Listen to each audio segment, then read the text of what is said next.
Good evening. Thank you all for being here tonight.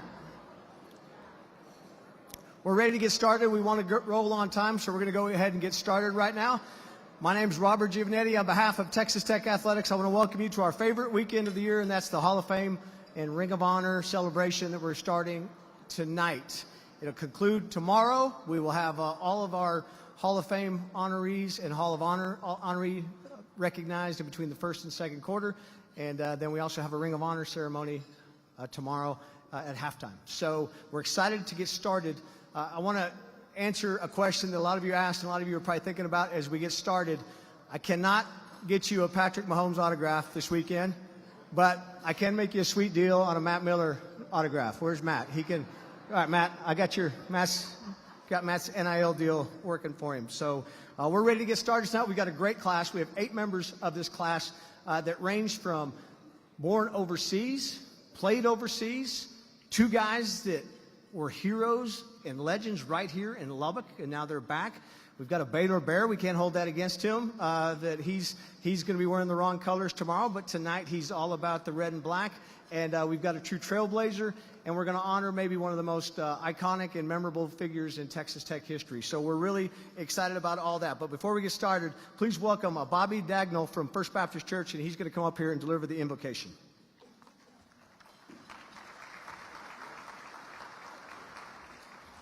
Pray with me, please. Our Father, how grateful we are for Texas Tech University and what she means to our lives, what she means globally, and the contributions that she makes literally around the world. Father, for an evening such as this, what a special time and celebration it is as we honor these 8 who have given so much, not only to this institution, to the teams for whom they play, but they have brought great joy to our lives and friendships. And so we pray for your special blessings upon this occasion, for these families that are represented, for the friends that are here tonight, in our time together. In Christ's name, amen. Thank you, Bobby. Now please welcome the Texas Tech University Air Force ROTC Color Guard. They'll be followed by the Maines Brothers to sing our national anthem, so please rise.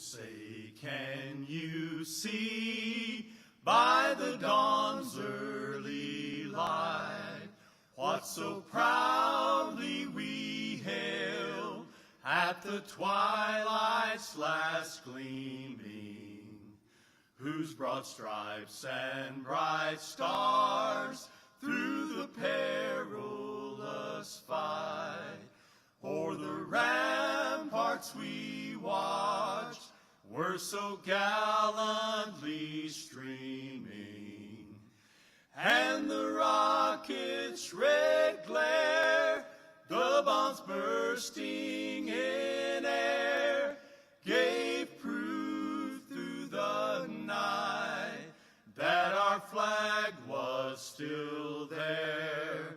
Oh, say does that star-spangled banner yet wave o'er the land of the free and the home of the brave?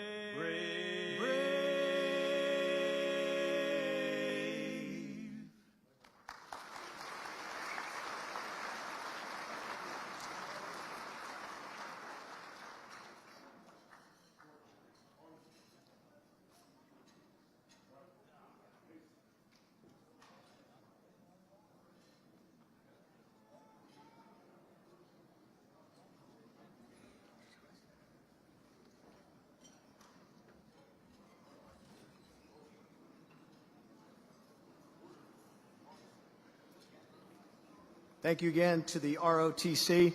and the Maines brothers. The Maines brothers sound great. I think I've said this before. I heard the Maines brothers in 1982 at Coldwater Country, and they still sound as good today as they did then. And Brian hasn't aged a day since that day, 40 years ago. So glad for them to be here. I'd like to introduce a few people we have in attendance tonight. President Floren and his wife Patty are here. I want to thank them for being here tonight. I haven't seen him, but I believe Chancellor Emeritus Kent Hance is also in the house. He's chairman of the Norman Ruther fan club, a pretty good basketball player in his day at Dimmitt High School. We're also very honored to be sponsored tonight by American State Bank. We're excited about this new partnership with American State Bank. They were founded in Arp, Texas in 1911. They're a statewide, community-based, full-service bank, and we'd like to thank them for joining our family as a corporate partner. We're excited about having them in the Lubbock area. They're going to be very involved in this community, and they are the sponsors tonight. We'd like to welcome Bud Holmes and his wife Gina, who are here. So thank you for being here, and thank you, American State Bank, for your support tonight.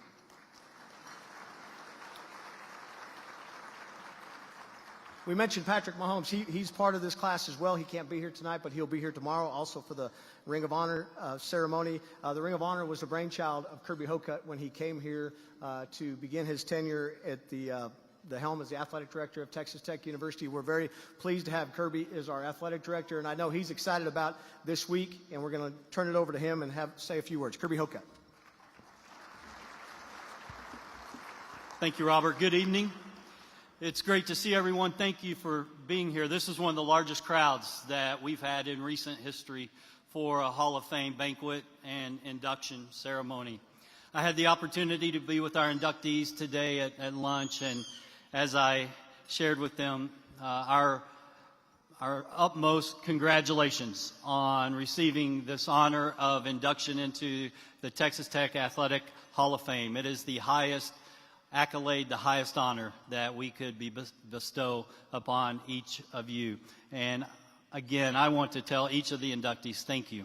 Thank you for the foundation that you laid. Thank you for the work that you put in to making this a great athletics program. And we have so many Hall of Famers that are with us here tonight. And thank each of you for being back and continuing to invest and be a part of this athletic family and your athletic department. And just as we are very proud of the current inductees this evening, we're also very proud of our current student athletes. We have 415 student athletes that are working hard each and every day to continue your legacy, to continue to build upon the foundation that each of these Hall of Famers made.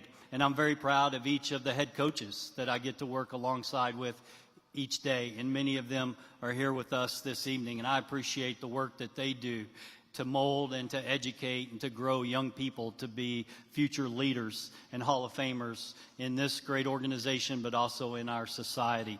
It's a great time to be at Texas Tech University. There's no other greater university out there that any of us would rather be associated with. Our best days are ahead of us. Our best days are ahead of us because of the foundation that each of you in this room have laid.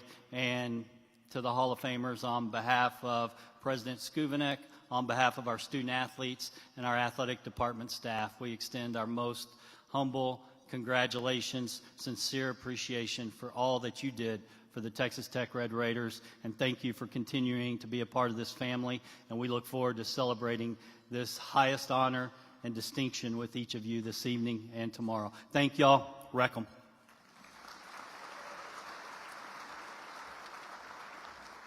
The one thing about the Hall of Fame, it's nominated and voted on by fellow former student athletes, and so it is a great honor. We have a fantastic Hall of Fame committee that really, you should be in those meetings. They take these things very seriously. They debate, they nominate, they argue for their people. And so if you're a member of the Hall of Fame committee, we want you to please stand and be recognized by everyone here in the room. So Hall of Fame committee, please stand.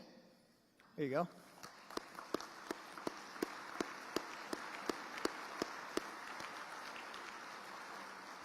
We also wanted to thank Caitlin Sharp, who's here by Rodney, for all the hard work she did. Again, dealing with Rodney is a full-time job, and she's been doing it for several hours. She's aged quite a bit in the last couple. You need a vacation, Caitlin. Get a vacation after this. You'll notice that I do want to talk about Rodney because he's supposed to speak, and it was a game-time decision that he wasn't going to speak. And this is going to be Rodney's last Hall of Fame, not health reasons, but because he's retiring. He's going to retire at the end of this year. And he has taken over and led the Double T Varsity Club for, what, Rodney, 12 years? And here's a guy that just bleeds red and black. He was a great student athlete. Was here. He was my favorite player when I was growing up. And it's just been a pleasure to work by Rodney every day. We're going to miss him here at Texas Tech. He knows everybody in the office. He gives everybody in the office a hard time. He loves this place. He loves Texas Tech. He loves you guys in the room. He loves the student athletes. He just really, he pours himself into it. And there's not enough I could say up here to say how much I admire and respect Rodney Allison. And so I want to make sure that we recognized him tonight. There you go.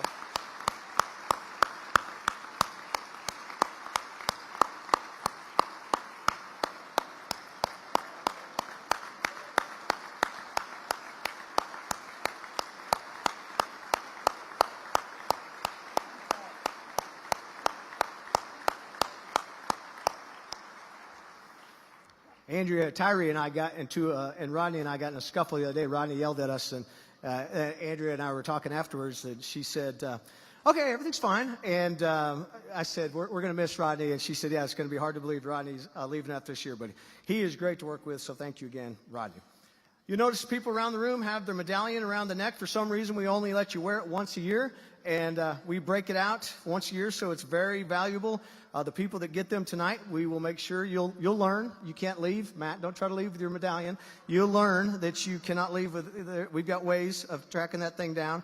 It's 2022. We got GPS in those things now. We'll find them. But we do want to recognize those of you here that already are in the Hall of Fame. And we're going to start. We'll go by year, and hopefully I've got some late additions, and I'll try to put them in numerically as it fits. But 1969, Gerald Myers. He's a legend here. Coach Myers, thank you for being here.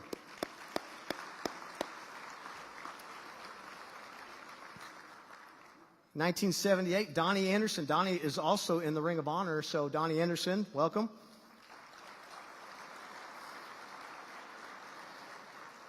In 1981, John Scoville was inducted. Mr. Scoville is here tonight. There he is in the back. In 1987, Jerry Haggard. He's a two-time All-Southwest Conference second baseman. Jerry is here. There he is in the front. Man, hard to believe this, 1991. James Mays, first three-time All-American in track and field. There he is. 1993, Johnny Owens, All-Southwest Conference baseball. Over here on that side. 1999, you can hear him every Saturday morning, Gary Ashby, All-American first baseman. Where's Gary?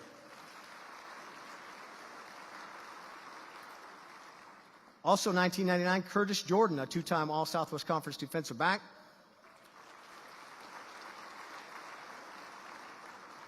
2003, from Paducah, Will Flemons, a two-time Southwest Conference Player of the Year. He's also on our Hall of Fame committee. 2005, Becky McElraith from volleyball. She's also on our Hall of Fame committee. 2005, Lloyd Hill, an All-American wide receiver.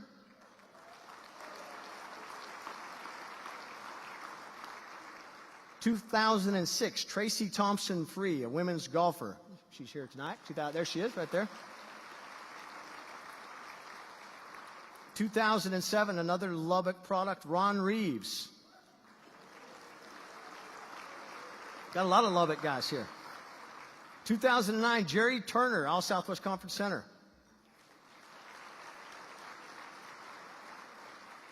2010, Lisa Clark from volleyball. We have another volleyball player going in tonight.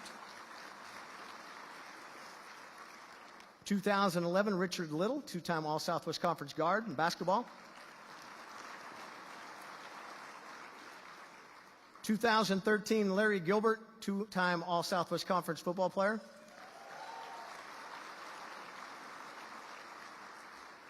2013, in the Hall of Honor, Larry Anderson. We want to talk about the glue for the Hall of Fame committee. It's Larry Anderson. Larry? 2013, basketball, Harold Denny.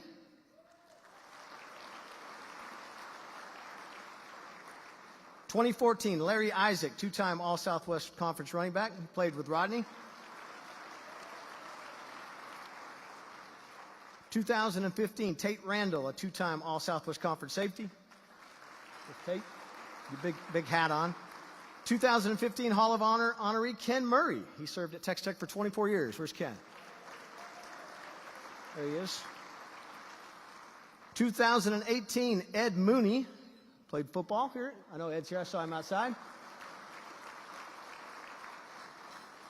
2019 track five-time All-American Sean Harris, also a member of our Hall of Fame committee. And then 2020, Deandra Carter, she played 2006, 2009, three-time All-American in track and field, right up here in the front. That is our former winners, who all are now well-versed in giving the medallion back at the end of the night. So we are ready to go. We're ready to induct this class. It's actually a little bit larger class than normal. Normally we do 7. We had one that had to hold over from last year into this year. Each one will have a video piece that goes along with them. Then they'll come up here and they will be honored with their medallion and a plaque. And then we'll do a little interview with them. And you can rain your gratitude on them for what they've done here at Texas Tech. So let's get started with the 2022 class and our first inductee.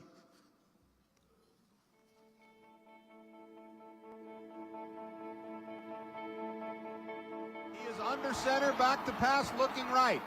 Throws right, deep, has the receiver. It's McLean to the 30, the 20, the 15. Fumble. He fumbles the ball at the 2, and Tech recovers. Whenever he practiced, no matter what he was in, I always was there, taking him to practice, watching practice, and kind of checked his attitude whenever we drove back home. Right now, he always say, "Dad, so appreciate, and Mom, I appreciate what y'all did. I'm the person now because of where y'all raised me."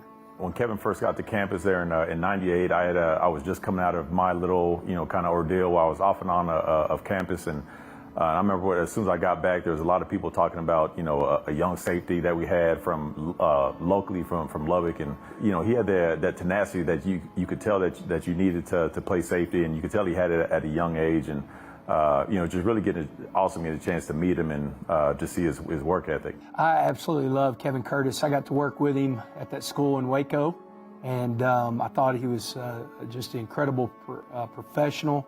But what was really cool was seeing him with his son, seeing how he was as a dad, seeing how important it was for him being a dad, and just shows what kind of person he is, what kind of character he has. I remember meeting you for the first time playing Raider ball out there in Lubbock, Texas on those fields, and to see what you become, man, the player, the person, and now the incredible coach. It's been a blessing.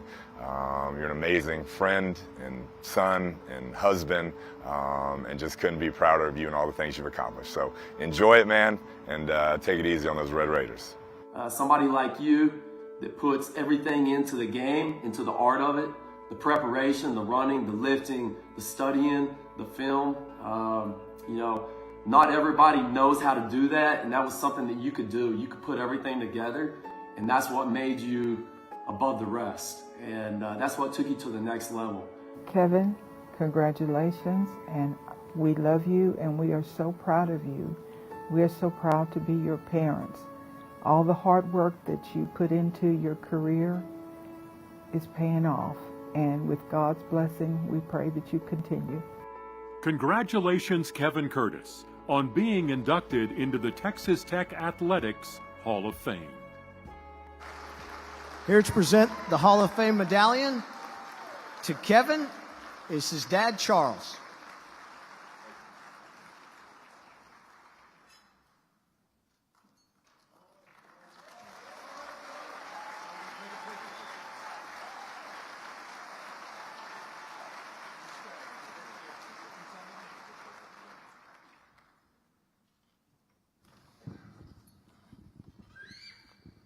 Who do you want to win tomorrow? Who do you want to win tomorrow?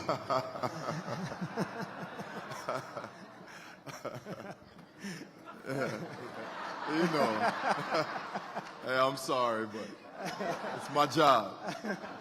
No, we love you, Kevin. We're just not going to love you tomorrow. And so that's fine. How cool is that, though, to have this happen, to see your mom and dad there and just how proud they are of you? And I know they meant a lot to you throughout your career. The timing of this is perfect. My parents are still alive to enjoy it, to see it. My son's able to see it, my wife, my friends, family. This is everything to me. And so I'm very thankful and appreciative of this moment and of this honor. You know, we've got a couple guys here today that are getting inducted, and you and Matt Miller. When you think about your time growing up in Lubbock, was Texas Tech a place you always dreamed of, hey, this is where I want to go to play at the next level? Yes, everything is all about Tech growing up. It wasn't even about a professional team. Playing at Tech was everything. And so when the offer happened, Coach Campbell, who's here, gave me the opportunity to come to camp and show what I could do. And when the offer was presented, I jumped on it. This is where I wanted to be. You know, it got lost in that video. The first play we showed was that game against North Texas when you caused the fumble. Yes. And what the untold story there, right, is we had the old people like me remember we had a hard time beating North Texas in the 90s, and they were about to beat us that night.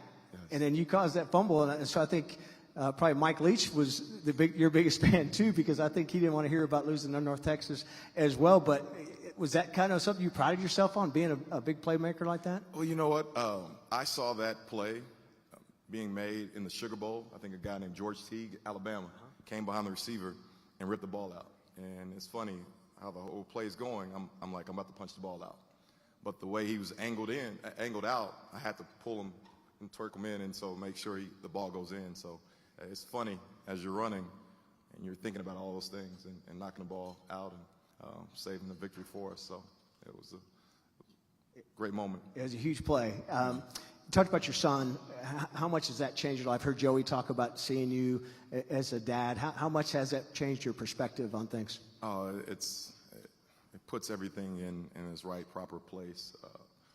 We work busy schedules as coaches, but when I get a free moment, I want to spend time with him. I want him to know me. I want him to be around our facilities. And last year, before he was in school, he would come up during lunch, and we would go look at turtles. And so spending time with him is everything. When you think back on your time here at Tech, do you have a favorite memory or a favorite time? You guys were part of that group that turned around the fortunes of Tech football. What are some of your favorite memories looking back? Just spending time with teammates. The people that go to school here, the guys that played here, are great people. And black, white, doesn't matter. We all hung out together. We spent time together. And we are still friends today. And you might not see a guy for a couple years, and you see him, and it's all love. And so that's the best thing about Texas Tech are the people. And so that's the memory that I leave with. As a coach, who do you draw on from some of your mentors, or somebody that you think, hey, I've learned a lot from this person. This is what I want to become as a coach? I think you take a piece of every coach that you've ever worked with, the good and sometimes the bad. But everybody that has coached me, that I've worked with, you learn something from. And you're just always constantly evolving as a coach and always growing. So it never stops. You have to be a continual learner. When you think of your time here at Tech as a coach and then you left, but do you feel like you've kind of come full circle here at Texas Tech, right? You're a player here, you coached here, and now you'll be remembered forever here at Texas Tech as part of the Hall of Fame? Yes, it's all full circle, and it's a tremendous honor, and I'm so humbled and thankful for this opportunity, and it's perfect. Anybody here that you want to thank especially? I know you've got a big group here, coming from Lubbock. Who do you want to reach out to and say thanks to? Well, obviously my parents, my wife, my son, my family, my friends, my teammates that are here. I have a former coach that Larry Isaac coached me when I was young, and so and Coach Campbell, he stuck his name out there for me. I'm a wing T quarterback at Lubbock Coronado, and he gave me an opportunity, so I'm very thankful. So I'm very thankful for all the people that are here to support me. Yeah, I told somebody the other day when we were talking about you, I said, he was a good quarterback at Coronado, and I saw one of those pictures in the video, you're flinging the ball around. Is that something you always kind of carried with you? Hey, I could still do this. We throw it around a little bit, but safety was my home. When you think back on those early days with Coach Leach and watching him now, how did that impact you, playing for him during that change? Yes, you've seen the change in him, but the thing that remains the same is that he has his plays and he's very consistent and is repping it over and over and over and over again. But he's been successful wherever he's gone, and so we definitely root for him wherever he is. Did you, as we kind of wrap up here, when you think back on your career, thinking back of where you are now, and I know you got to go, you'll leave tonight and you'll go get locked in on game planning and getting ready for the game tomorrow, but will you have a chance to think back and see, man, this is a pretty cool moment in where I am now in Texas Tech history? Yes, this is very cool. And the whole time on the plane here, just sitting here now, just seeing the faces of my parents and my wife and son and just everybody. This moment is great for me, but it's so special for them. And that's what means the most to me, is for my family and friends. All right, so congratulations. We're glad you're in the Hall of Fame. Everyone in here loves you until about midnight. And then tomorrow we're going to root like hell against you. Watch out for tortillas. But, man, we're so proud and so glad you're a Red Raider. And thank you for being here tonight. Thank you so much. All right, Kevin Curtis, everyone.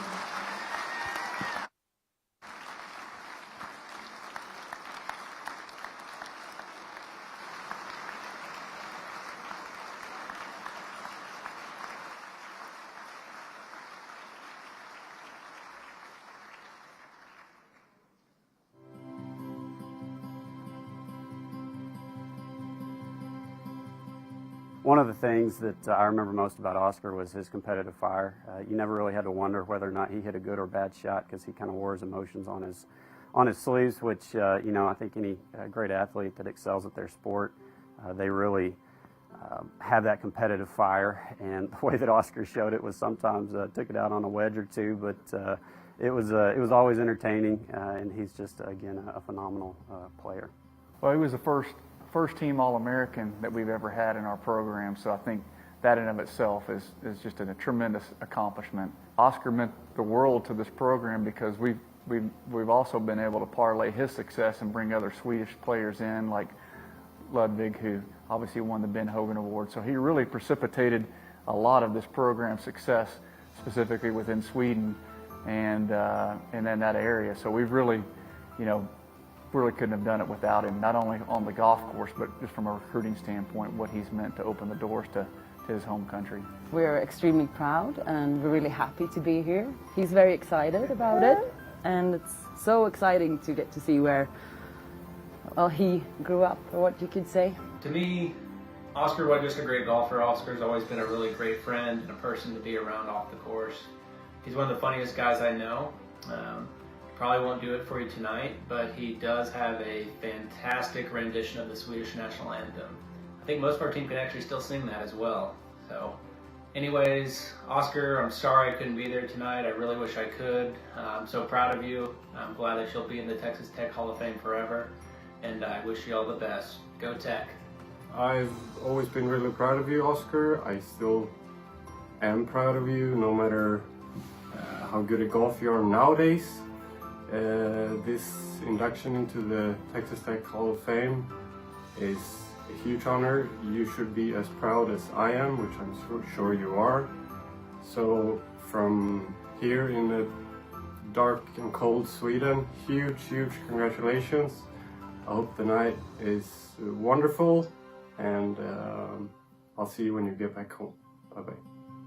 Congratulations, Oscar Floren, on being inducted into the Texas Tech Athletics Hall of Fame.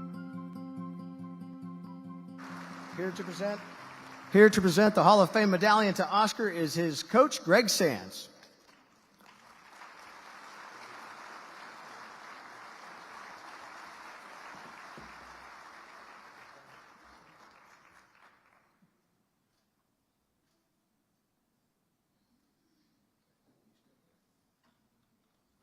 The production budget's way down on these medallions. Look, it fell off the fell off the ribbon. That's why we don't got, but you guys taking them home. That end up under a... Do you retract it? It end up under a couch or something, and we'd never see it again. So, well, you watched the video, so I have to ask it because he said it. Do you want to do the Swedish anthem for the crowd? He said you did have a great rendition of it. Give me a couple of hours, maybe then. Okay, the after party, you'll sing the national anthem. Hey, we saw your brother in there, and it might be a couple years. He might be sitting up here, right? He was a pretty good golfer here as well. Yeah, I hope. I mean, he was a very good player here. He came just when I left. He started, so he's a very good golfer. I think I can always say that I was a little bit better, so that's good. Hey, so you're from Sweden, and you're over here, and you heard your girlfriend say she looks forward to seeing where you kind of grew up. You guys have been here all week, right? You've been here a little bit longer. What's it been like for you to be back? How long has it been since you've been back, and what's it been like showing her around? I think it's been 12 years, and Lubbock is very different, to the better, and it's fun showing her Texas. She's never been to Texas, and so I think this is probably more real Texas than maybe Dallas. It's a little different, yeah. No, so I think she likes it, but I don't think she would have lasted 4 years. And it was great to see your daughter there. How much has that changed? We're talking to Kevin about his son, but you've got a young daughter. That's probably has changed somewhat your perspective on life as well. Yeah, I don't get to play as much golf anymore. No, but of course it's changed. The values change. What's important. Family always comes first. But I'm happy. I mean, I'll be at home now on my parental leave till September next year. So I'll be a year at home with her. Wow. So what brought you here? I know Coach Sands recruited you. You're in Sweden. Had you ever heard of Texas Tech when he showed up to recruit you? What was No. it like? You'd never heard of it, right? Are you thinking in your head, Texas is Cowboys and things? What goes through your mind? Yeah, my mom tried to explain a little bit what Texas is about, but I came here and I don't know. I was here on a weekend, so maybe that helped for my recruiting. I don't know. The guys in the team showed me a good time, and I never regret going here because I mean we had a great team. Coach just started them building something that's obviously now I think they're ranked #1 in the nation these days. So he started building something, and I never regretted coming here. Great friendship still. Got to win a few tournaments. So no, it was all good and fun. Yeah. So your experience here, you were obviously very talented here. Won a lot when you were here. You were being modest when you said won a few. What did you kind of take away from your playing experience here at Texas Tech? What did you learn when you were here as a player? Golf-wise, you get to play in all conditions. Coach's favorite thing was that when it was really windy and no one wanted to play, we played 9 holes and doubled the score because they wanted to test how tough we were mentally. Don't know if you still do that. No, so, or I mean, we experienced getting in your car in the morning and get a bunch of sand in your face. Yeah, sometimes when I'm watching a professional tournament, they're talking about the tough wind condition and 10 miles an hour. I'm thinking, these Tech golfers, for them, that's a day at the beach, right? Yeah, no, that's nothing in Lubbock, is it? No, it was fun. I mean, I always like playing in the wind. It gets quite windy at home, too. Grew up playing in Sweden, played in the UK, Great Britain. So I always learned how to play in the wind, and I think it's more fun. I never played well when it was easy conditions. Your teammate, I can't remember which one it was, talked about your temper, and you seem like such an easygoing guy. Is that true? Did you break a few wedges and things when you were younger? Second tournament my freshman year. I threw my driver and broke it right in front of Coach. So he comes up on the next hole, and it takes my 3-wood. So I had to play the last 11 holes with my irons only. I got my 3-wood back for the last day. So that was the best round of the tournament. Yeah, but still, I get mad. I have a few clubs in water hazards around the world. So tell us what you're doing now. You're not really active as a professional golfer anymore, but tell us about what your life is like now. Yeah, no, I don't play as much. I play for fun with friends, but now I'm more in the, back home, I'm in the oil and gas business, building the living quarters for the oil and gas platforms out on the sea. So when a guy like you goes out and plays with a bunch of guys in Sweden who don't know anything about Texas Tech, you sandbag a little bit, or are you like they're like, man, this guy's actually pretty good? Jeremy, I sandbagged it the other day. I let you win. No, I got beat by Jeremy, was the first guy on the video. He beat me here on Wednesday. He beat you? He beat me, yeah. Yeah, that doesn't happen. But I mean, he only teaches 2 days a week, so he can play golf 3 days a week. I play 3 times a month, maybe. When you look at your time at Tech, your time now, what would you tell? You know, Greg talked about that on the video, right? You kind of opened up a pipeline for Texas Tech to Sweden. What is it that maybe attracts these guys? Is it Coach Sands? Is it the program? What would it be? I don't know. Maybe ask Sands. Yeah, I think so. But I think he was smart, because back then maybe he wasn't able to get the good guys from Texas, because they choose UT or Oklahoma State was always good at golf. So, but now I try to tell everyone at home, go to college. See the facilities here. You can't get it better. You have all the opportunities in the world. There's no excuses. You have everything. So, but I don't know how he's been so successful with the Swedes. But I mean, I'm very proud to be a part of it. I'm very proud to open maybe the doors for him. And you were telling me before, hey, you're very proud of what's happened. You just mentioned it's the #1 ranked team in the country. They just won the Big 12 match play for the second time. Yeah, it's tremendous success. And you got to feel part of that, right? You helped build that.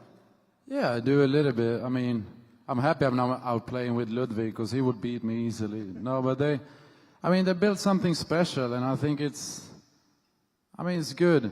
It's very good, and they bring out good players, and it's easy obviously to recruit when you have great facilities and you're number one team in the nation.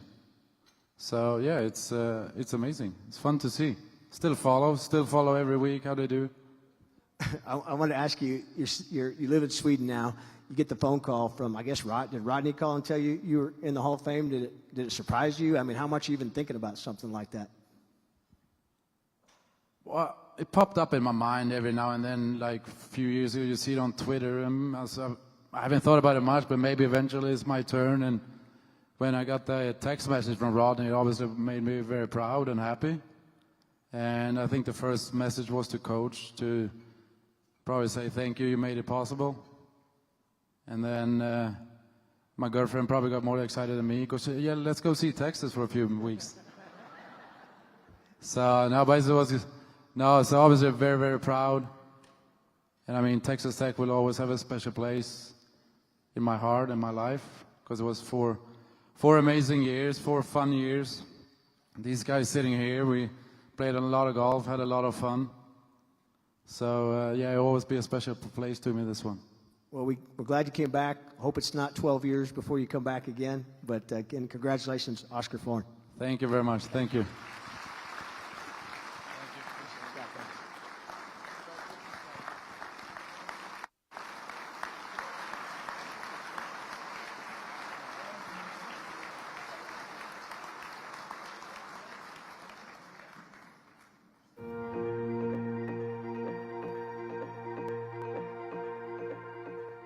Patience, her first couple of years was pretty rough. You know, freshman, she was learning, trying to figure things out. And her sophomore year, we were getting on track. And the day before, actually the day we were leaving to go to conference, I was told she wasn't going because they found a tumor behind her heart the size of her fist. When we found out that Patience had cancer, it's one of those things with young athletes. That's not something that's expected. You never are really sure how anybody's going to handle that. And of course, Patience, she handles it the way that Patience handles everything, which is like a star. You know, I had restrictions on her. I was her strength coach. I was like, hey, you know, you're going to be receiving these therapies. You'll be going through treatment. You don't have to come in and work out. Patience will still show up. She had a rough time, you know, overcoming that, but when she overcome that cancer, her last 2 years was historic. She went on to win 4 Big 12 championships in a row. She indoor and outdoor, became a top 3 finisher at the national meet, 3-time All-American. Her fellow throwers, Dee Dee Carter and Ozzie, they were her family. The strength and conditioning staff were her family. The track team was her family. And she would go to class, and then she'd go to practice, and that was it. And we all rallied around her. Patience, I just want to take this time to tell you this is a really special day for your old head coach. What an honor it has been for me to be called your head coach here, and the journey that you had here at Texas Tech, what the great example you showed to your teammates and to the administration and to everybody that saw you go through what you did as a courageous young athlete. Thank you for being the great example, not only once, but for 4 years. And for give us the opportunity to see you grow as a human being, and for the courage that you showed, especially honoring all your All Red Raiders that are here. Thanks again for giving us the greatest example that we could ever ask for. Congratulations, Patience Knight, on being inducted into the Texas Tech Athletics Hall of Fame. Here to present the Hall of Fame medallion to Patience, our coaches Jason Young and Cliff Felkins.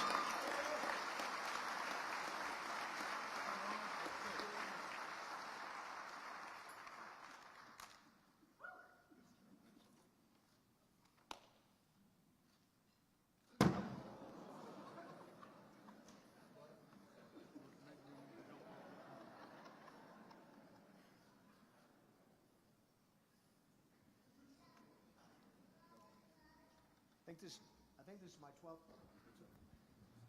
Get your microphone. I think this is my 12th year of doing this, and we've had more incidents of mishaps on the stage tonight than we've had all the other years combined.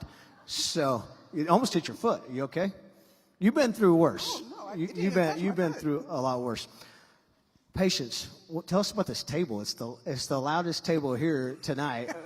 Who is this? Who is at this table?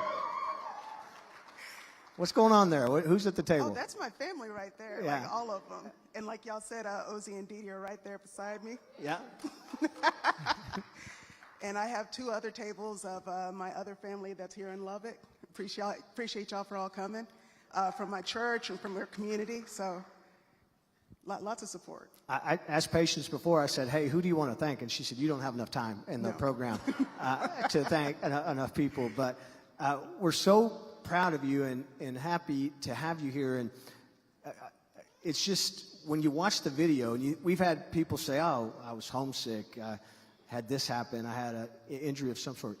You had a tumor the size of your fist. Take us back to the day you found that news out. That, as a young, I can't imagine any time feeling that, but how did that hit you? You'll be surprised by my reaction, actually, because I had a tumor taken out of my side when I was a younger child. And so I thought that's what it was again, and I just found it inconvenient. It's just a little inconvenient. Yeah. Really, no, really. And I was like, can we like wait after the meet to finish this up? So it took a couple surgeries later before I realized it was cancer. And then, you know, I just felt like it would become part of my testimony and journey. And I wanted to earn my keep because the coaches invested in me and gave me a full scholarship. So I want them to know that they weren't just wasting their money, so to speak. And I didn't want to take that scholarship for granted. So.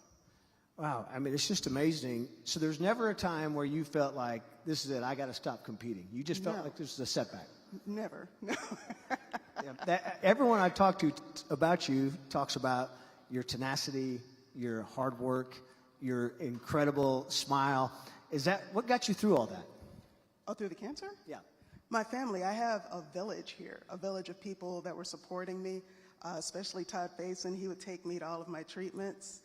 My teammates were always behind me if I needed anything. My coaches were always watching, giving me anything I needed.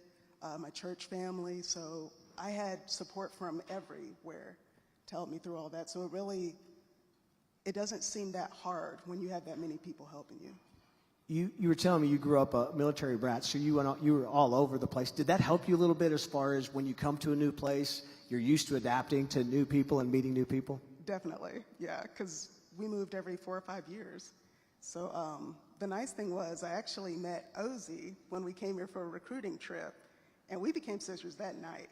And then I met Dee Dee at a recruitment trip for OSU. And we became better friends when we both ended up coming to Tech.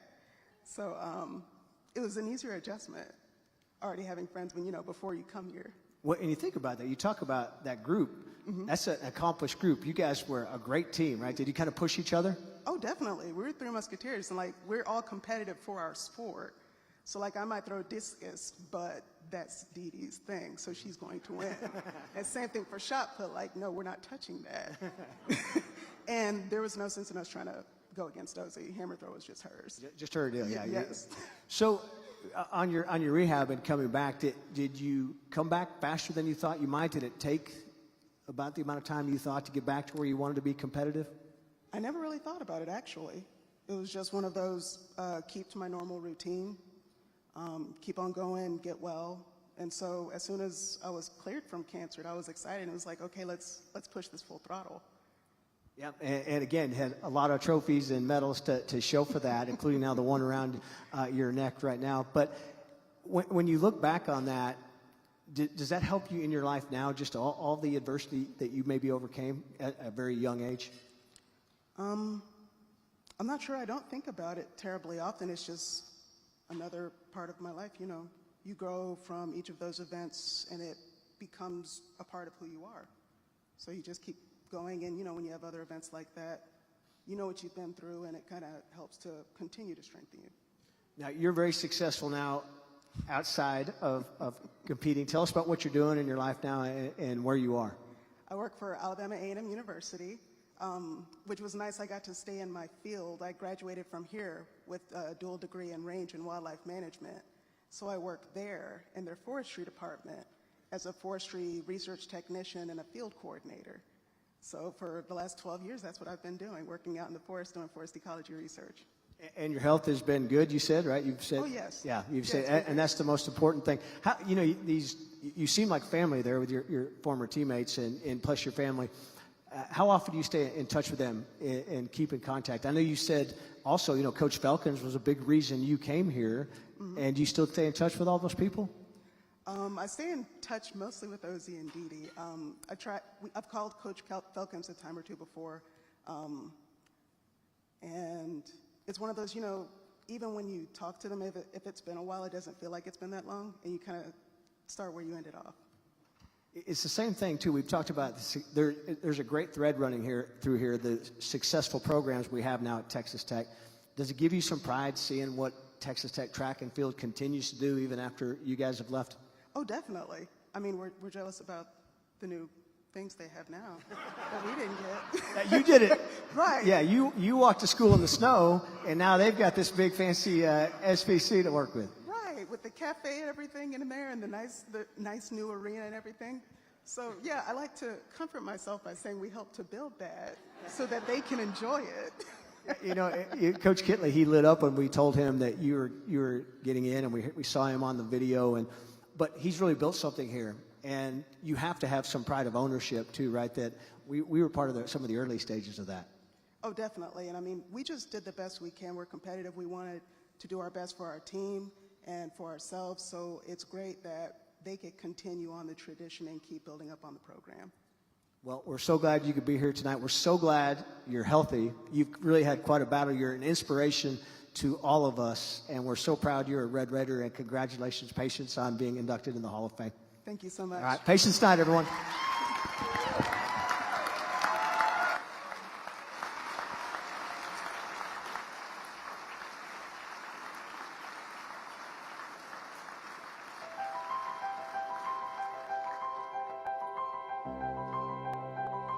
Gene Knolle was the first black athlete to play for Texas Tech basketball, and he was outstanding. Gene had some remarkable scoring streaks in his career. He scored double figures 36 consecutive games. those tremendous streaks just show how consistent he was. There was a point after Gene left Tech and went to France to play basketball. When he came back from France, that's when Gene and I really got close. I know both of his daughters, and I know them very well. I remember when, I guess I won't say I remember when they were born because they were born in France, but when they came back to the States, they were very young. And so my wife and I have been a part of their lives since they were very young kids. My dad was my daddy, and if I needed anything, if I wanted anything, he basically was there to provide it. His expectations of us academically, morally, played a big part in who I am, and I know who my sister is to this day. He was first-generation college student. Our mother was a first-generation college student, and they both wanted us to make sure that we did our very best to academically, to excel academically, take advantage of all the opportunities presented and opportunities they provided for us. We're just very honored that you all have decided to induct him into the Hall of Fame. And we just want to thank Texas Tech for the opportunities they provided him and for the opportunities that he was then able to provide for us. Congratulations, Gene Knolle, on being inducted into the Texas Tech Athletics Hall of Fame. Here to accept the Hall of Fame medallion on behalf of Gene are his daughters Gina Allen and Natasha Scott.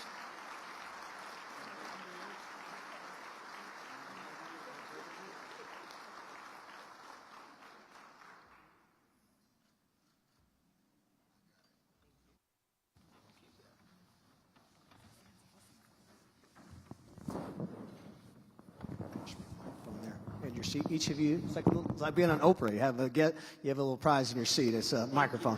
Thank you. So, congratulations, and you both told me, hey, don't worry about us. I'm an educator. I'm an attorney. You guys, and so I want to start with that because your education was obviously important to Gene and your mom. Unfortunately, they both have passed, but you guys carrying on their legacy. We try to.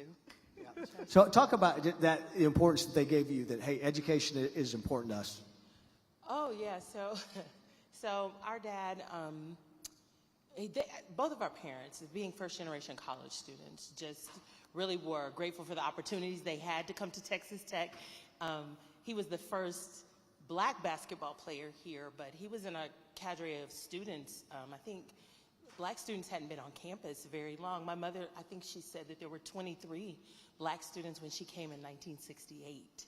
So this was a big opportunity for both of them, regardless of whether he played basketball or not, right? So they felt like, they had that opportunity and we'd better do at least as well as them, if not better. Yes, and in addition to that, as you said, I'm an educator. My sister is an attorney, and so making sure that we were able to be self-sufficient was very important. He would always say, you want to make sure you can take care of yourself because you might find a man who isn't necessarily going to do that. So he was always encouraging, get as much education, learn as much as you can. We had great conversations around the dinner table. We grew up in a family where dinner time was 6 o'clock and we all sat around and ate together. Mm-hmm. And Sundays were, big dinner days too, and we, talked about all kinds of things, politics, mm-hmm. Whatever. He would philosophize. Yes. He had his opinions. Daddy didn't speak very much. He wasn't a big talker, but when he did say something, everybody's ears would perk up. Everybody, was like, oh, he's, and it was profound. So. And he was a feminist before men were feminists because he had 2 girls. So he wanted to make sure that we knew we could do whatever we wanted to do. And he was a trailblazer, right? The first black basketball player here at Texas Tech. And I found it interesting talking to you guys that he didn't really talk that. You said he didn't really talk that much about it. You were even telling me a story about somebody coming to see him, and you were like, why are they coming to see my dad, right? Tell us about that story. So Dad loved his yard. He loved to just be in the yard. Okay, my dad grew up in Manhattan, so St. Albans is where his family lived when he left to go to college. So they were there that year. But my dad grew up in Manhattan where there was no grass. So he liked having a yard, and so he prided himself on doing that. So he was in the yard. We were outside, probably mandatory assistance.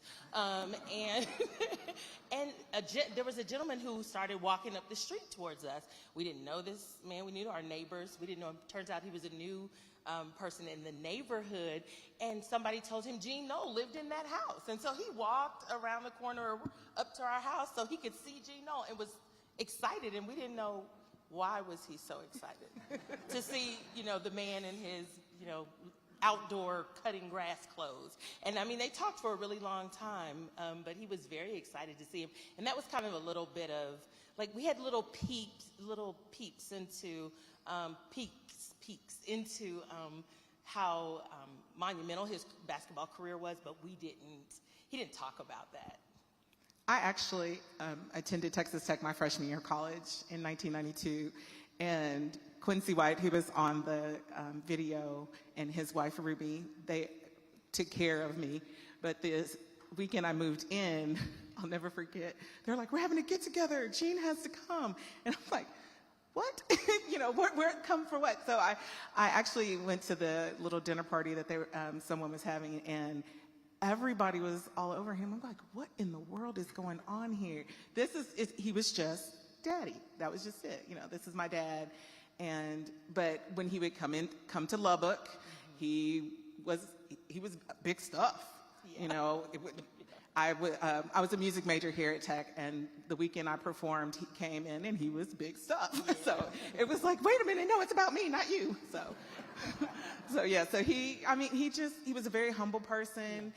Like I said, he didn't really brag about anything or talk much about, if you asked, he would share. If you didn't, or if you already knew, then he would reminisce. But it's important that he was the first black student athlete in basketball here, but he was also a great basketball player. But Quincy mentioned in the video just the mental toughness it probably took to play in this part of the country or some of the places that Tech went at that time. Are those things, from that standpoint, civil rights, those type of things, did he talk about any of those things with you? Well, they were both Daddy was very conscious. He had come from New York, and so he grew up a little different than our mom, who grew up in Dallas, Texas, and he was more entitled to live as he wanted to. He was. So it wasn't. He didn't make a lot of demands, or he just lived in a way where people needed to respect him, and he was respected. So he didn't talk a lot. He didn't carry big stick. He just lived with grace and behaved respectfully, and people gave him that because he expected it. I can't follow that up. I did ask you guys, because you said he's very humble. He didn't talk about it. He never took you out into the driveway and said, here, let me show you what I can do. Because the guy was a great scorer, prolific scorer. He's still atop nearly every record in our media guide for basketball and scoring. And he obviously was a very talented player. He played professionally, played overseas. All that had to kind of go into the mix of y'all's family growing up. Okay, so I'll tell a story, and she's probably going to be mad at me. So the year my sister did play basketball, we were sitting, well, 1 year. Let me just say, at the beginning of your basketball experience, my dad and I were sitting in the stands, and she was dribbling down the court, and I looked at him and I go, she looks like a horse. Because you can tell, first of all, she's much taller than I am. I did not get the height, but it was just like the way she was running. He's like, just be quiet. I was like, so he did watch us play sports. I was more of a soccer player than I was a basketball player. I did play basketball in high school. And he would come and he would watch. But if we needed assistance, he didn't try to push it off on us. It wasn't, I do have friends that were athletes whose parents were just like, out there with them, drilling them. That was not his nature. If you want to do it, you want to love it, that's fine. I have my son is the oldest grandchild. I have an older son, 23-year-old. He's the oldest, and when he was right before Daddy died, found out he had cancer. Seth was playing basketball, so he did. You know, he played with the grandkids. He would go out there and dribble. Unfortunately, my son was not blessed with height. Gina's was. He's 6'5". Mine is 5'4". So those, if you loved it, he would work with you. But he realized my passion was in music and performing and things like that. So that's where he supported me. You need piano lessons, you need voice lessons, that kind of thing. So he when I played, he would come out and show me how to dribble. He did teach me how to make a layup, and he was very serious about that. He was like, every free throws and layups. You practice free throws because they're free. And then he was like, come on now. And you don't miss come them. on now. And then you need to, I was very tall for a girl at the time, and you need to make those layups. But I will tell you this, he had a passion for ball. He said that when he was a kid, there was a ball in his hand, and that ball was stuck to his hand. So if he watched TV, he dribbled. If he walked outside, he dribbled. When he was supposed to go to church, he put on his play clothes underneath, threw the basketball out the window, went downstairs, and went to the court instead. Oh, the Converse went out the window too, the Converse. So when my son, who is bigger, he actually is a football player, not a basketball player. He played a little basketball, but when he saw that he was going to be tall, because he started out 99 percentile the whole time, my dad bought him a little tights goal. And he sat there and watched my son. He's like, he's going to play. And because that ball was in his hand all the time. And he just said, when you love it, you love it. And he was like, y'all are going to do something else. Y'all don't love it. You like it, you don't love it.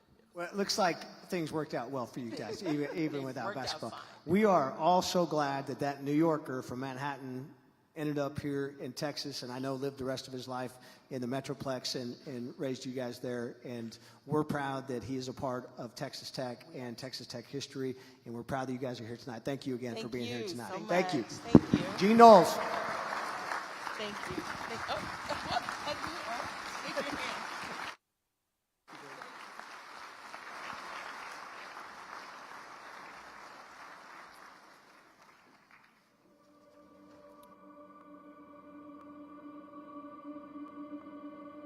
Growing up with my sister, she was always so obviously athletic and so good at every sport she ever played, from basketball to softball to all of our track and field events. She was a really serious athlete. She took everything really seriously, very competitive. Every practice mattered, every play mattered. She was almost like a little mini coach out there in every one of her practices and games, because she took things so seriously, and some might say too seriously. She was obviously incredibly athletic, gifted on the court, very serious, very competitive. And she was a fighter. She loved the game of volleyball, and she played with pride, and she played to win. Hey Chris, congratulations on your induction into the Texas Tech Hall of Fame. We're so proud of you and happy for you. You were such a great Red Raider, and we appreciate all of your contributions to our program. So on behalf of all the coaches, all the players, past and present, thank you and wreck 'em.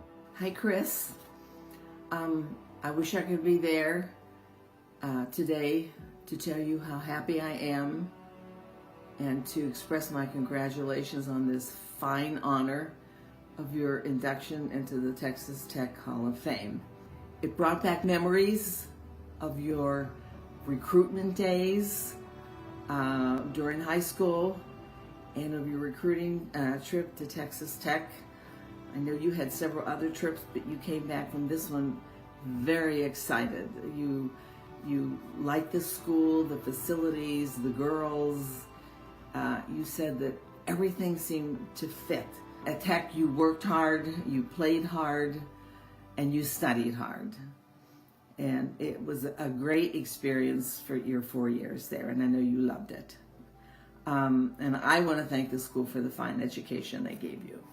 So Chris, all in all, congratulations again, and I think you did good. Congratulations, Chris Martin, on being inducted into the Texas Tech Athletics Hall of Fame. Here to present the medallion to Chris is her husband, Michael Pixler.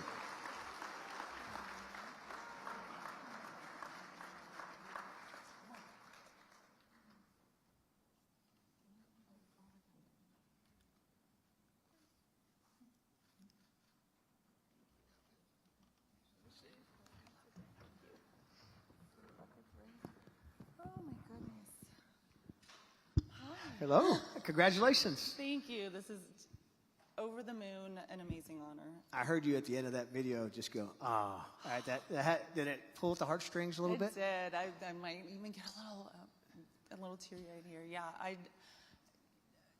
coming back here, and my kids are like, Mom, why are you screaming in the car while you're driving around? I'm like, look at that. That's not there anymore. And it just brings back so many memories. And I saw Lisa Clark over there, and I haven't seen her in probably 30 years. I'm almost speechless of just what an amazing trip this has been for us, and to share this with my family and my children. And just thinking back on all the amazing memories. They just, like, you see something and it just kind of comes flooding right back. Are you kind of like Patience when you see the arena and go, yeah, I wish we had that in college? Right? Oh, yeah.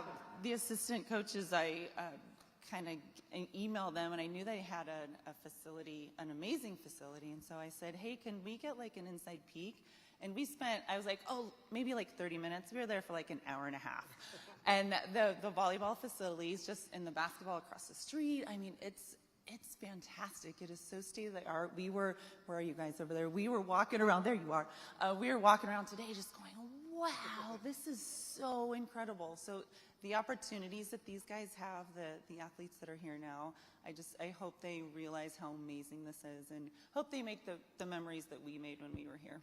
Now, I don't know if people know, you were supposed to go in last year. You were Yes. elected last year, but I think one of your kids was sick, right? So you couldn't be here, but everything's good now. Everything's good now. She, when we heard Patient's story, it was kind of the same thing. She had an infection in her leg, and we didn't know if it was cancerous or if we didn't know if it was an infection. And the initial report came back as cancerous, which is, any parent is just like, those were dark 2 weeks. And it was right at the time, it was about maybe a month before I was supposed to come here, and I was just like, we can't do this right now. So Rodney was amazing. He's like, take care of your family. That family comes first. Take care of it. We'll figure this out another time. Just don't worry about it. Take care of your family. So we are so thankful that we didn't have to go down that road that you guys did, and it was an infection. It was a long road back, but she's doing fantastic now, so thank you for asking. Yeah, and now she's here enjoying all the things you're talking about. Yeah, it's a great story. We heard on the video talk about, I remember being recruited at Texas Tech. What was that like for you to, from Arizona? How much do you know about Texas Tech, and what made you come here? Nothing. I think I'd heard the word Lubbock before I was recruited here.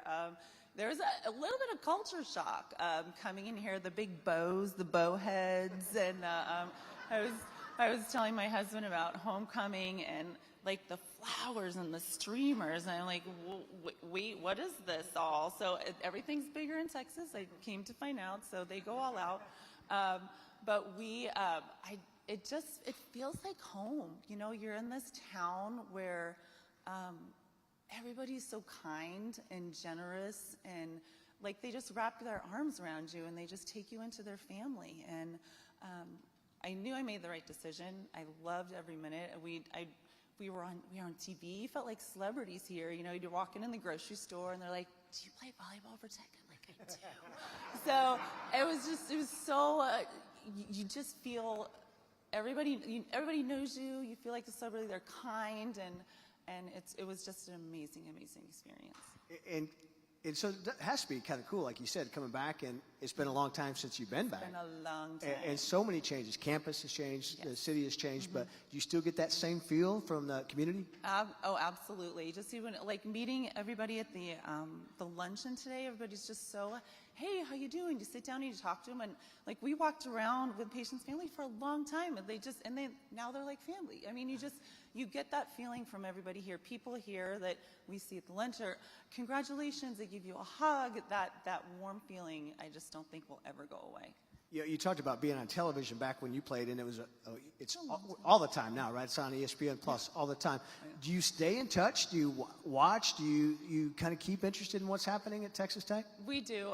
My family is a volleyball family. My husband played volleyball as well, so we are dialed in. I was telling the coaches, I'm like, we're kind of volleyball nerds because like I still coach and I'll be in practice for a couple hours. I'll come home, he'll have it on TV. I'm like, yeah, let's watch.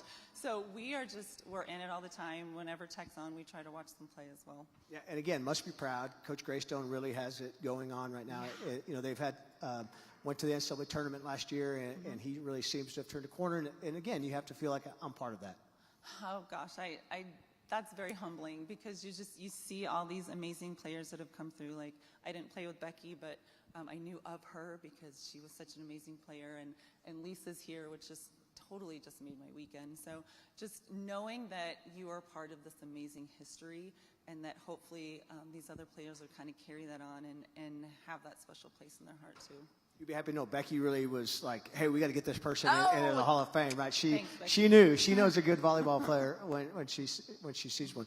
Anyone else, you talked about your family that you want to thank while you're sitting up here? Yeah, well, my crazy sister's here. And yes, I did take volleyball. This is funny because so she was a freshman when I was a senior, and we got to play together, which I'm not sure if that was good or bad at the time, but looking back on it now, of course it was amazing. But her and her best buddy were both freshmen on varsity when I was a senior, and they used to call me Josker, which is Oscar the Grouch and Jock together. So they made up that nickname because I always took everything so seriously, and I was like, we have to win state. And so there's like, no going back with that. So she's here, which I'm totally thrilled because she had to make a big trip and leave her family. And then my husband, like I mentioned, he's been my rock, and we've been doing this volleyball thing for a long time. I'm very lucky that my daughter, we try to, as Jean's daughters were saying, that we try not to push that on her, but she has developed into a good volleyball player, so that is just so fun to watch. And then my son, we're hoping he picks it up. He's kind of the brains of the family, so we're hoping that he picks us up. Well, we hope it's not another 30 years before you come back. Hopefully you'll come back more now, and because know how much you're loved and respected here at Texas Tech, and congratulations on this well-deserved honor. Oh my gosh, thank you so Chris much. Martin, fix it. Thank you.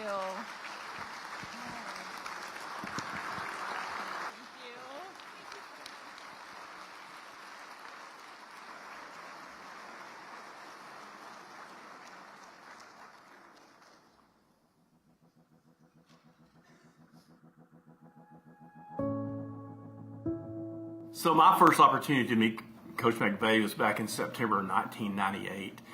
We had a young nephew who had been diagnosed with brain cancer, and Coach McVeigh set up an opportunity for him to actually have a pregame locker room visit and then an on-field visit, and got to meet Coach Dykes and everything. So that was very, very special to our family, and that just became our connection with Coach McVeigh. From that point forward, he was part of our family, and we were part of his family. Everybody in Midland at our luncheons loved Tommy.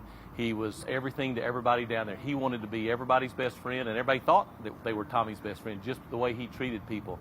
I always enjoyed going through the football offices, right, and saying hello to everybody, and it seemed like I'd always go sit down in Coach McVeigh's office, and we'd talk about his book that he was going to write someday, on the different chapters of his involvement with Texas Tech football and all the head coaches that he had served alongside with. And there were so many leadership nuggets that I walked away from each conversation with Coach McVeigh with, and I will always carry a piece of him with me. The thing I think that set Tommy apart from everybody else is just the way he treated those players. He was just a guy that those players knew they could count on, and he was the guy to go to if you had a problem or issue, and he always took care of it. Nobody's more deserving to be in the Texas Tech Hall of Fame more than Tommy. I know if he was here today, he'd be thinking his lovely wife, Shelly, first off. All of his friends, all of his family, he never made it about himself. He'd talk about the players and everyone that he touched. Well, Shelly, I know you and the girls and your family miss Tommy dearly. Tommy was family to Midland. He was family to us. We miss him dearly. There will never, ever be another Tommy McVeigh. And the luncheons that we continue to have in Midland are in his honor and in his memory.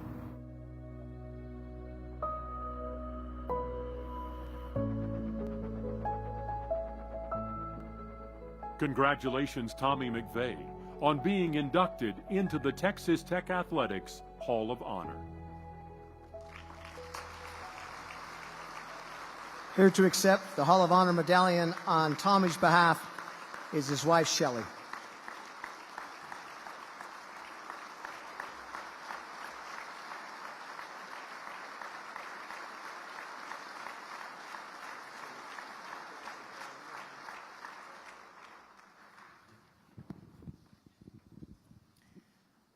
Wow. You got your tissue? I do. You got her tissue. I'm going to steal an idea I saw the other day. Hey, raise your hand if Tommy McVeigh was your best friend.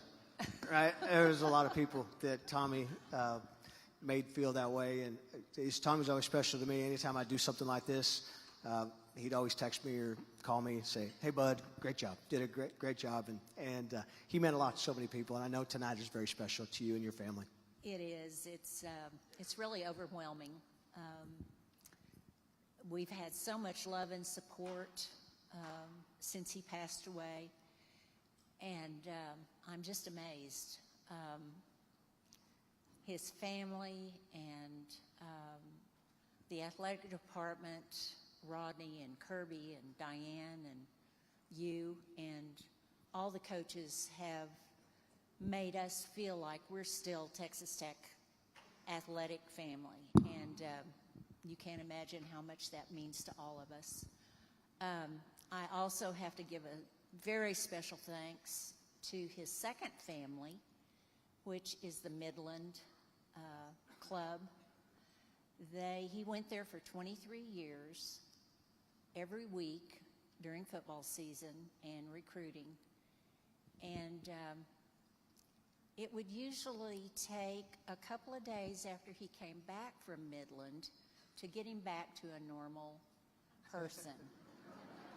You know, he thought, they made him feel so special, and I kept thinking, what? You know, they did what? Anyway, I love them all. They are super special to me and to my family, and I just can't ever thank them enough. I used to tell Tommy, move to Midland, run for mayor. You'll make millions, right? All the money down there. Think of all the deals he could broker, because he was so popular in Midland. They still remember him and honor him to this day, and they still start crying when they talk about him. He just impacted so many lives. That's just one example of the number of people that love Tommy, and just the fact how he became ingrained here at Texas Tech. You guys, it was part of your family as well. Yes. Jody Arrington told me a couple of weeks ago, if I knew that Tommy McVeigh was running for office, I would not run. I know you've got a lot of family. Tommy's got family, so tell us who's here with you today.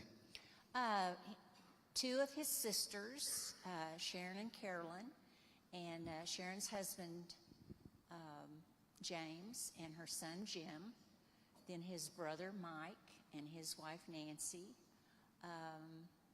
A lot of friends. Our 4 grandchildren are here. Chase is not here. Taylor, Sydney, Jake, and Kennedy. And they're all here. And of course, Kelly and Heather, our 2 daughters, and lots of friends. And I could not have survived without all of them.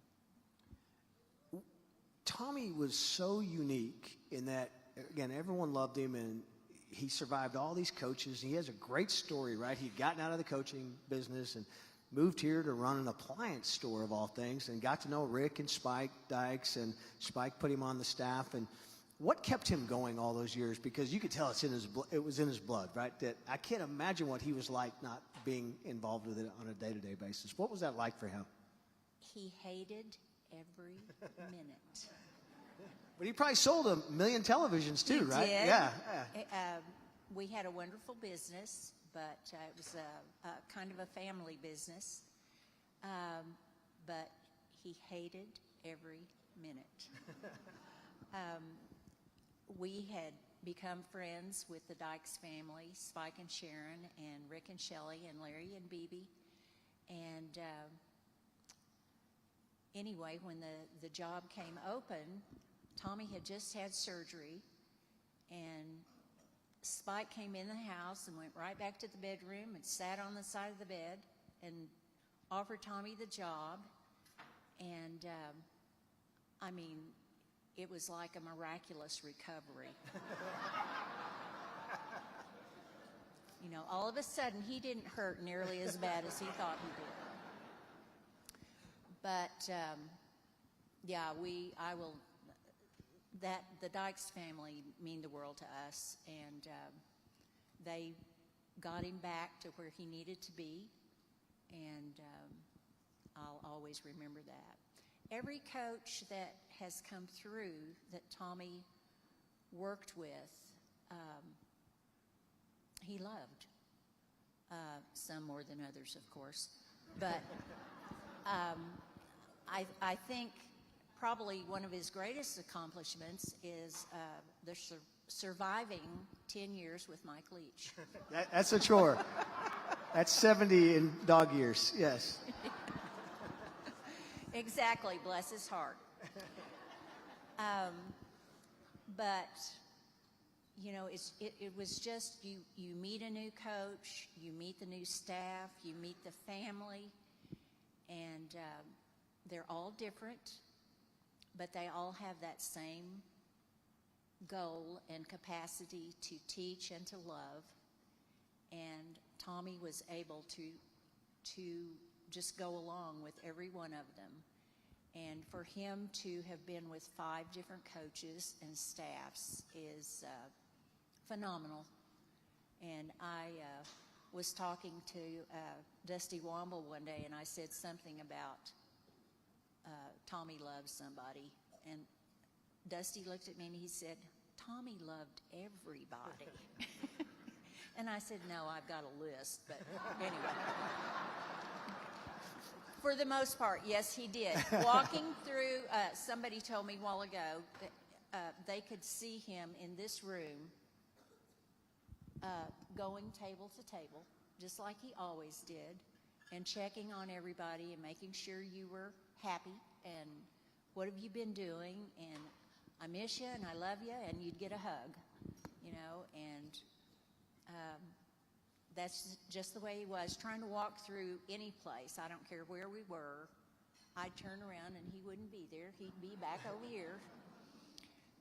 But that's the way he was, and I think anybody that got to be with him and know him for the man that he was very fortunate. And I hate that Coach McVeigh was not able to know him and work with him. His picture still hangs, though, in the football training facility, and Coach McVeigh keeps that going, and he understands, and he knows about Tommy. If Tommy was here, we wouldn't have been started yet. We'd have to wait till he sat down before we got started. Let me tell you, every season, every practice, every game on the sidelines, every drive to Midland, you think of Tommy, and we miss him a lot, and we remember him. And thank you for sharing him with us. Well, we miss him every day, as I know a lot of you do, and he'll always be in our hearts, and because of a lot of people out here in this room, his legacy will continue at Texas Tech. Shelley, thank you very much. Thank you for being here.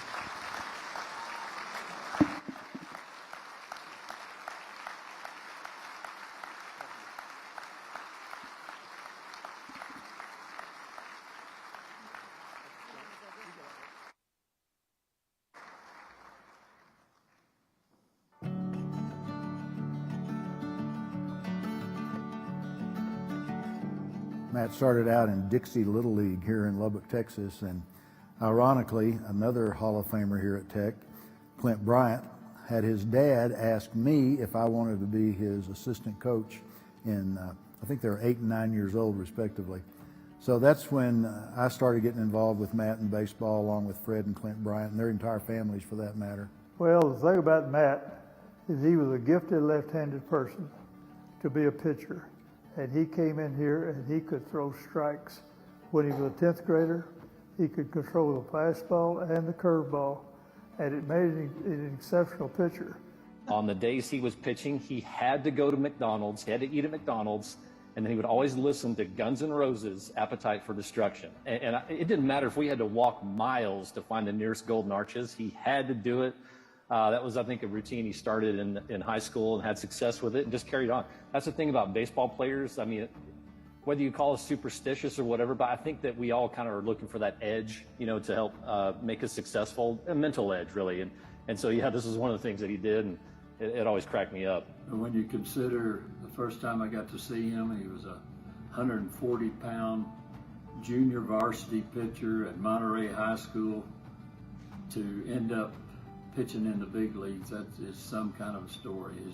His freshman year, we didn't pitch him much because he had control problems and this and another. But in the Southwest Conference tournament, he shut the lights out on Texas, and that was kind of the beginning. And then he became our Friday night pitcher. Matt, Jocko, I would say to you as a grown man that while my pride in you is tremendous on the baseball field, it is exceeded by my pride in you as a son and a great father and a wonderful husband, and the Christian example that you've come to be for all those that you're coaching today in your coaching career. They'll learn from that too. So thanks for being the man that you are, and congratulations. I'm very, very proud of you. Congratulations on your accomplishment, sweetheart. We're so proud of you. We love you, Daddy! Hey, Pops, just want to say congrats on your big accomplishment. Super proud to call you my father. Love you. Congratulations! Congrats, Dad. Love you. Congratulations, Matt Miller, on being inducted into the Texas Tech Athletics Hall of Fame. Here to present the medallion to Matt are his dad, David, his brother, Tim, and his sister, Beth.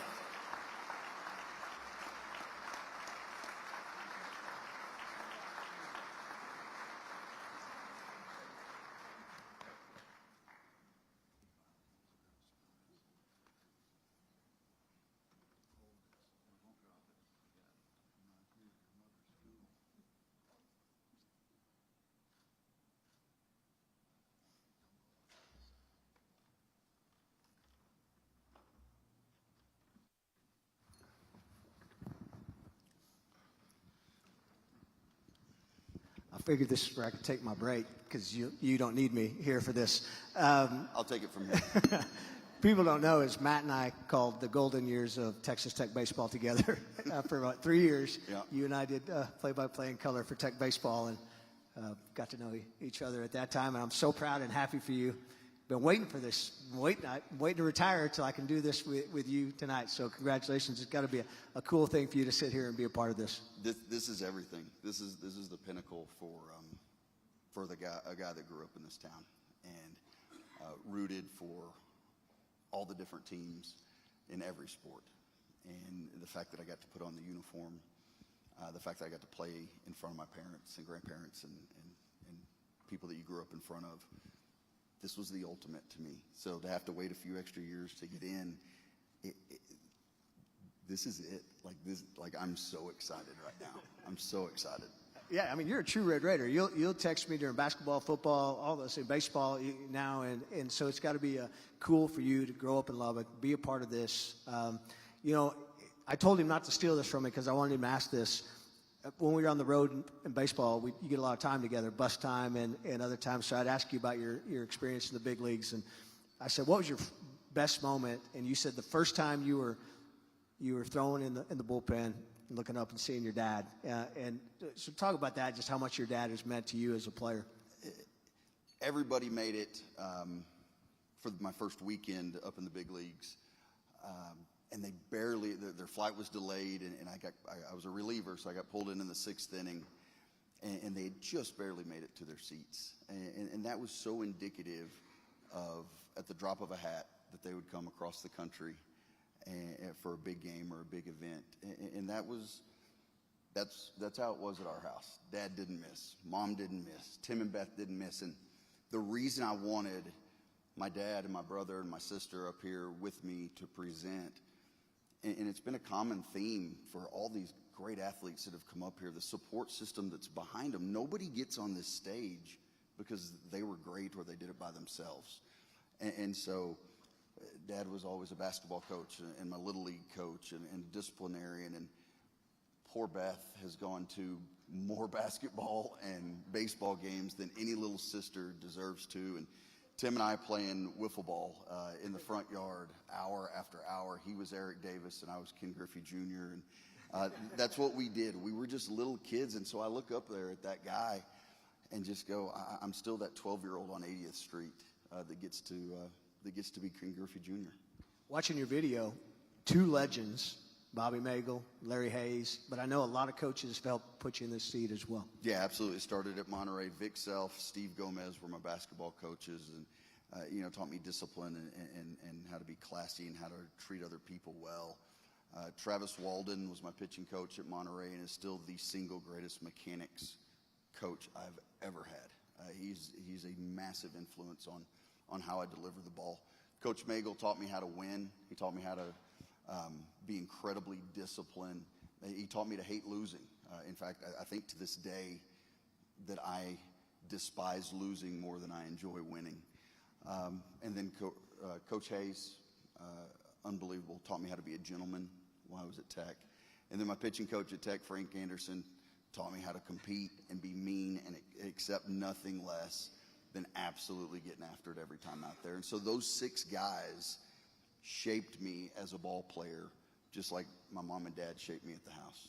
You heard Frush on there talking about you and Guns N' Roses. I bet you don't eat much McDonald's anymore. You look pretty good. I bet you haven't had McDonald's in a while.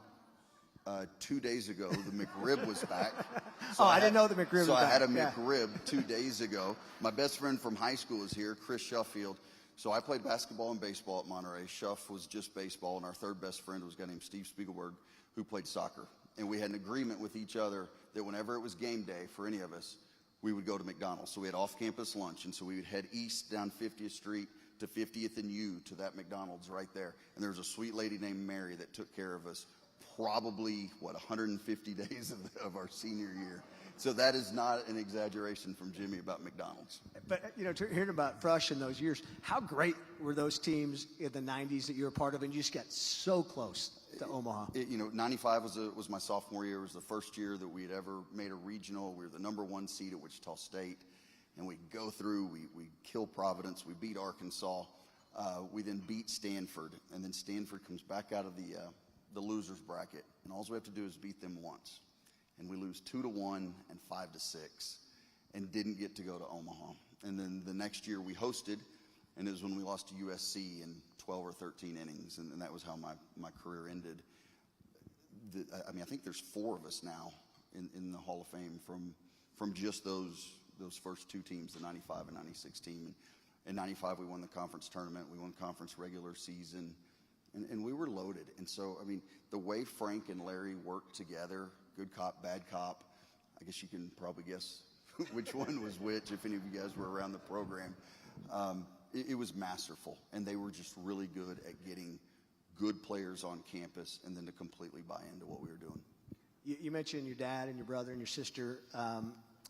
Also, it's great seeing Bo and Abby. I remember Bo and Abby, they were so little when we were calling baseball, and now they're grown and they're in college, and you've got 2 little ones. So tell us about your family. Absolutely. I've got Bo and Abby, who graduated from Cooper High School, who are a senior and a sophomore at the University of Arkansas.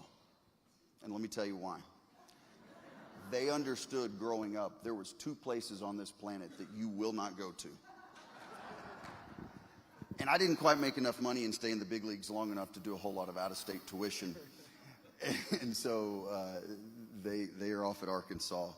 And then I've got Lincoln and Barron, who are 5 and 6 and pretty good athletes. And, of course, my spouse, Alex, who's put, from this end of the weekend has put it all together, along with Rodney and all his staff. This has been absolutely amazing. Hey, before we let you go, I'd be remiss, too, if I didn't mention your mom. And she's looking down here on you and proud of you. And I know that's got to mean something to you as well. Absolutely. I was really wondering how this was going to go, because throughout the course of the day, my mom passed away 10 years ago and was just a massive part of our family. I keep wondering, okay, am I going to break down? How many times, not if, or how many times am I going to break down? And there's just been a peace, I guess, since I walked on stage, because I hadn't had that peace all day.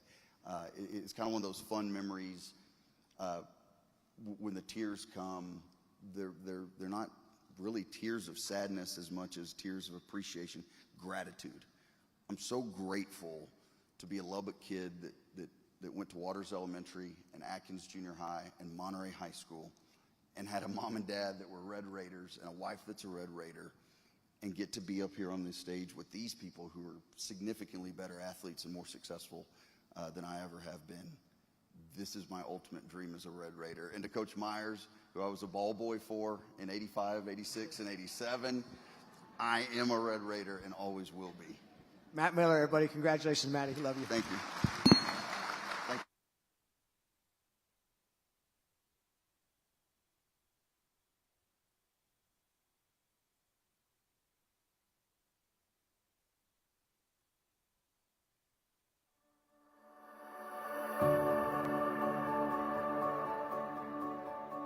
I've known Norman for almost 60 years, and I was here at Tech when he played basketball. I'm a year younger, so I was there throughout his career, which was a terrific experience as a fan, certainly.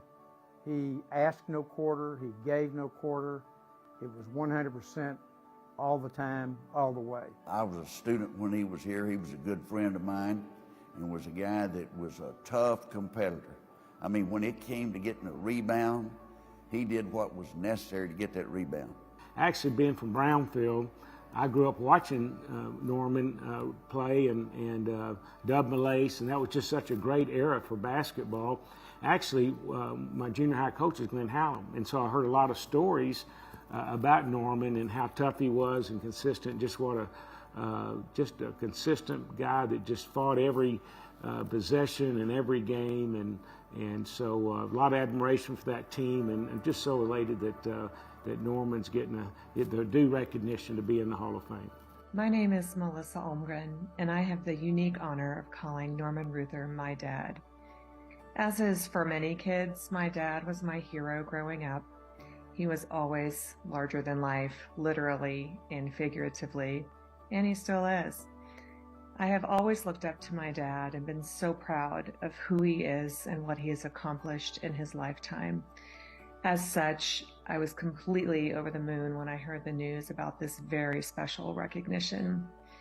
It goes without saying that my dad's time at Texas Tech, and in particular his time on the basketball court, were some of his best memories ever.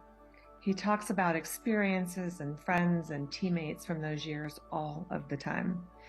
I feel sure the amazing experience he had playing at Texas Tech led him to later coach basketball, both at the college and high school level. This honor means everything to him, so thank you for making his dream come true. Dad, I could not be more proud of you on this day and every day. Congratulations on this very well-deserved honor. We are so thrilled to be here to celebrate with you and the Red Raider community in person. Breckham. Congratulations, Norman Ruther, on being inducted into the Texas Tech Athletics Hall of Fame. Here to present the Hall of Fame medallion to Norman is his longtime friend, Keller Smith.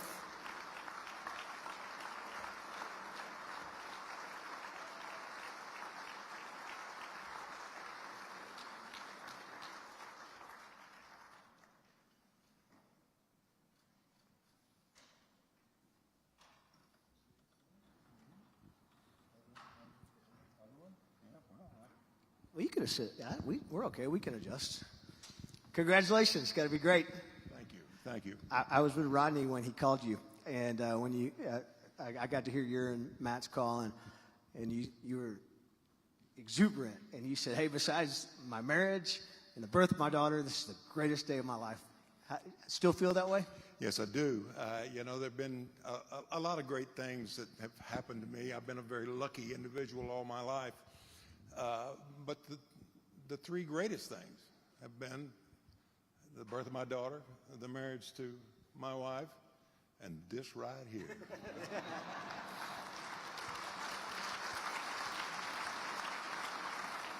You know, one of the stories tonight, I think, through some of our groups is, hey, why did it take so long for a lot? And for you, too, it was a long time coming, but you were patient because you knew, right, you're amongst the greatest that ever played for Tech. Well, I felt like I belonged, but you know, that alone won't get you there. I had a lot of people that advocated for me. Kent Hance and, of course, Keller Smith and Larry Anderson and others that felt the same way. And I'm old. I mean, come on, you know, I'm 14 months away from being 80, and so I'm the oldest one probably to ever be inducted in this thing.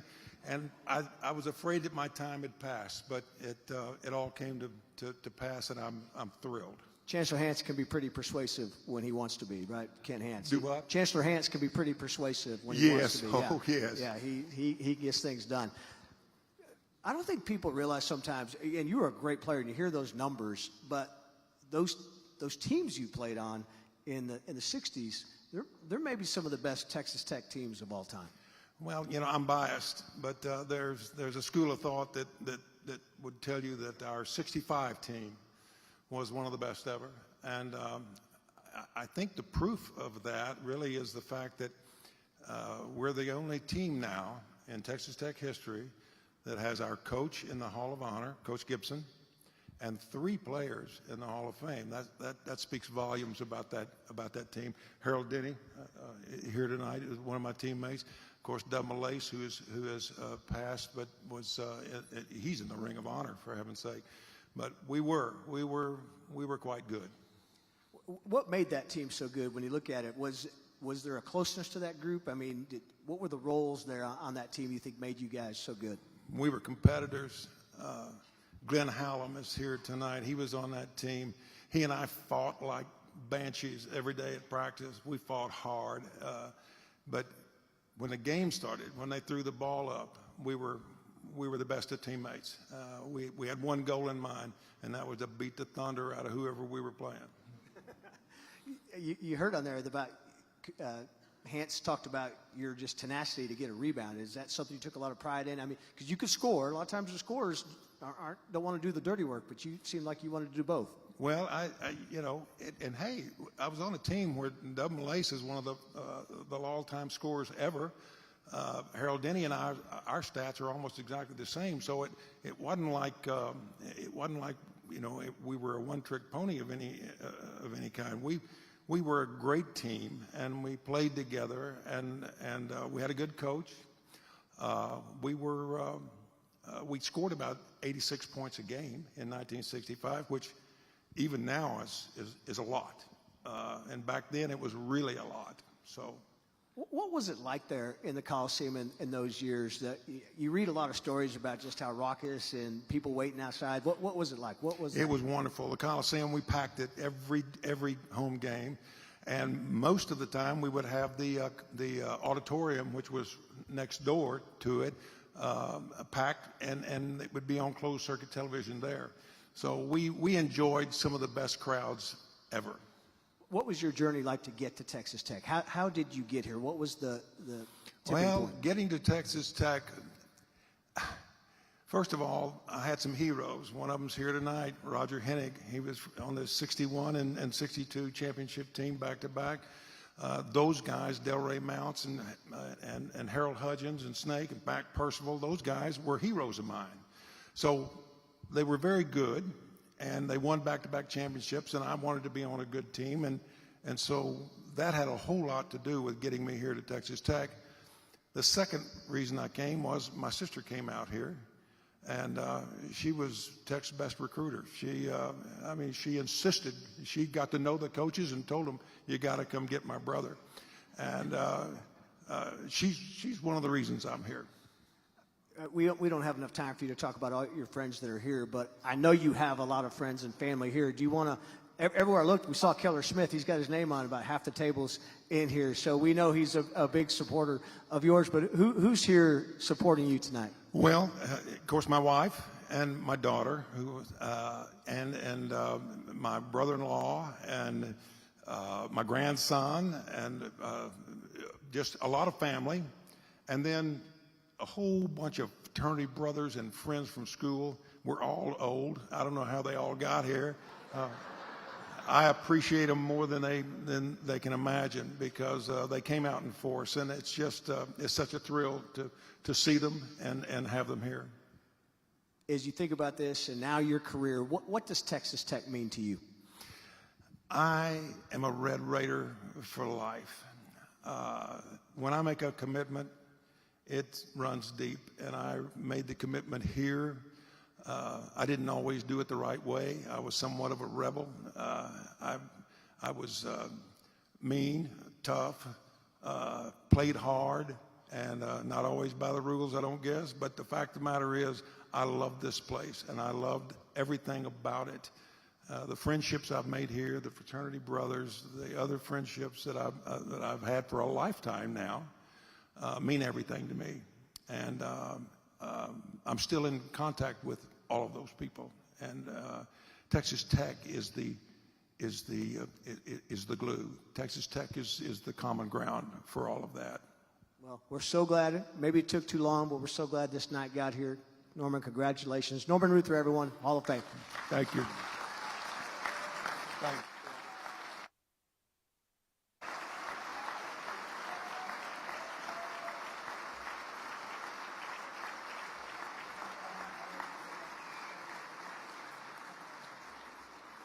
At this time, we'd like to ask all the inductees and Shelley and Hall of Honor to come back to the stage as we end up. Usually, it used to be in the old days when we would end these, we would have E.J. Holla yell something out. He'd yell out an inspirational message because we want to kick Baylor's rear tomorrow. E.J. is no longer with us, but his wife Sandy is here, and she's wearing his medallion, so we wanted to welcome Sandy Holla for being here as well.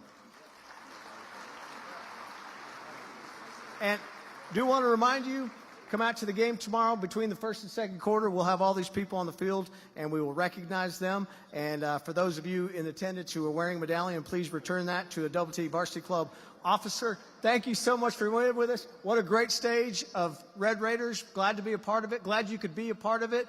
Let's win tomorrow. Wreck 'em. Let's play the Matador song and finish it up.